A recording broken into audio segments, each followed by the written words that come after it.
През следващите 3 дни тази група от Израел ще почива в най-големия ни курорт Слънчев бряг. Сред първите туристи, които пристигнаха малко преди обед на летището в Сарафово, бе и Ели Битън.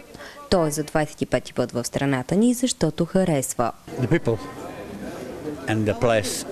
Israel will not have casino. We don't have casino in Israel. Oh, it's good place here. I like it, Bulgaria. 2 hours. 2 hours airplane here. Not too much time.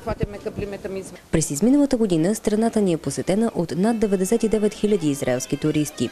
Тази година се очаква да има лек ръст. Значи, ако прескочим тая психологическа граница от 100 000, вече сме добре.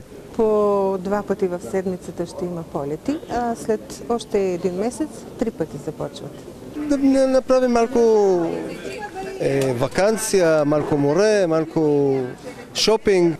Ако ни осигурим в Слънчев бряг за 6 месеца минимум 10 развлечения.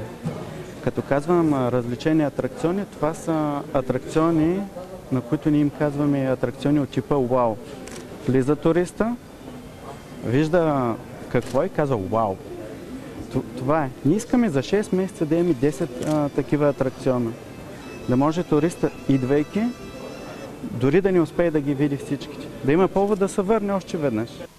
Персоналът на местата, където ще отсядат израелските туристи, хотели и ресторанти, вече е преминал обучение. Нашите ангажименти започват още от излизането от територията на летището, когато има по-рискови групи, разбира се, и основно на местата, където са отседнали израелските туристи. Това е пак основно на територията на курортен комплекс Слънчев бряг.